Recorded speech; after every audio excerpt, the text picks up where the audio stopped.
경제산책 구독자 여러분 반갑습니다. 추운 날씨가 계속되고 있고 또 암호화폐 시장도 잠시 조정 중에 있습니다. 경제산책 구독자분들께서도 급변하는 시장에 걱정이 많으실 것 같아서 매일 구독자분들께 작은 도움을 드릴 수 있는 코너를 준비했는데요.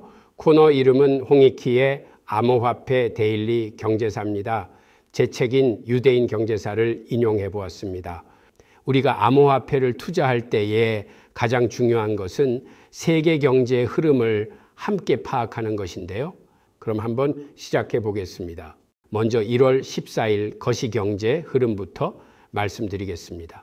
거시경제 흐름은 모두 시중금리에 녹아듭니다. 시중금리를 대표하는 것은 미국 10년물 국채 금리인데요. 따라서 우리가 10년물 금리의 수익률만 보아도 전체적인 거시경제의 흐름을 파악할 수 있습니다.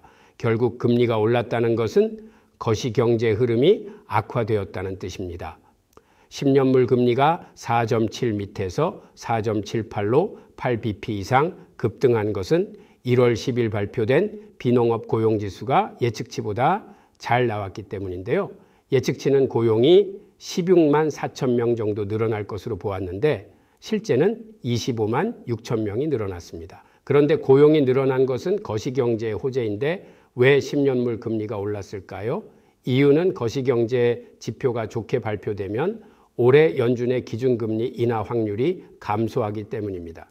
지난 FOMC 점도표상 올해 2번 정도의 금리 인하 가능성이 있었는데 이번 고용지수의 호조로 금리 인하 확률이 한 번 내지 제로로 줄어들었기 때문입니다. 금리 인하가 되어야 유동성이 늘어나면서 부동산, 주식 등 자산시장 가격이 올라가는데 그 가능성이 희박해졌기 때문에 시장이 실망한 것입니다. 이렇게 미국의 시중금리가 오르면 자산시장 전반에 걸쳐 악재로 작용합니다. 어떤 순서로 시장에 반영될까요? 먼저 달러가 강세로 갑니다. 그 나라의 금리 수준은 그 나라 통화 가격을 의미하기 때문입니다. 달러가 강세로 가면 경쟁국 통화의 환율이 치솟습니다. 평가절하된다고 하죠. 최근 위안화, 엔화, 원화의 환율이 치솟은 이유입니다. 또 시중금리가 오른다는 이야기는 채권 가격이 하락하는 것을 의미합니다. 특히 장기 채권 투자자들에게 치명적입니다. 따라서 고금리 기조에 들어서면 포트폴리오에서 채권 비중을 줄이셔야 합니다. 10년물 국채 금리는 30년 모기지 금리와 직결되어 있습니다.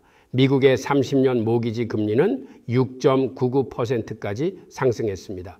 이는 미국뿐 아니라 세계 부동산 경기에 악영향을 미칠 것으로 예상됩니다. 시중금리 상승은 주식시장과 대체자산, 즉 금, 은, 비트코인 등에도 악재입니다. 이자 한 푼 생기지 않는 대체자산의 가격 추이는 금리와 반비례합니다.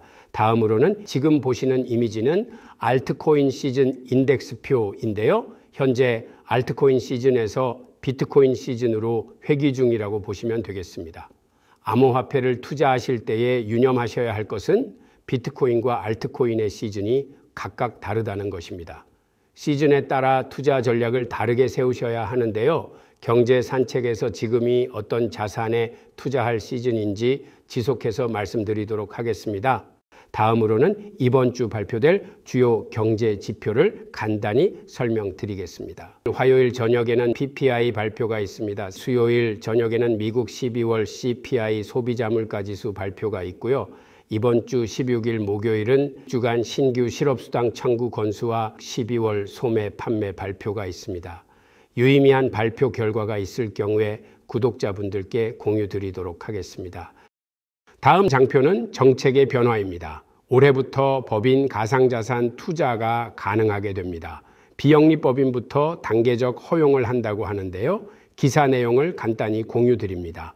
법인의 가상자산 투자가 올해부터 단계적으로 허용한다고 하며 1월 8일 금융위원회는 2025년 주요 업무 추진 계획을 발표하고 법인의 거래소 실명계좌 발급을 단계적으로 허용하는 안을 검토하겠다고 밝혔습니다. 또한 지난해 시행된 가상자산 이용자 보호법에 이어 가상자산 발행과 유통 등의 내용이 담긴 가상자산 2단계법도 추진됩니다. 내용은 확인해 주시면 되겠습니다. 다음은 주요 암호화폐 뉴스입니다. 체코 중앙은행 총재가 비트코인 매입을 제안했다고 합니다. 자국의 외환 보유고를 다각화하는 일환이라고 생각하시면 되겠습니다. 그리고 미국의 14개 주에서 비트코인을 전략적 자산으로 채택 준비하고 있고요. 마이크로 스트래티지가 비트코인 2,530개를 추가 매입하여 총 보유량이 45만 개를 돌파했습니다. 오픈에덴이 토큰화로 미국 국채 즉시 환매 기능을 출시하여 안전 수익의 유동성까지 잡겠다고 하였습니다. 오늘 이렇게 처음 새로운 코너를 진행해 보았는데요. 우리 경제산책 구독자분들께 도움이 되셨으면 좋겠습니다. 감사합니다.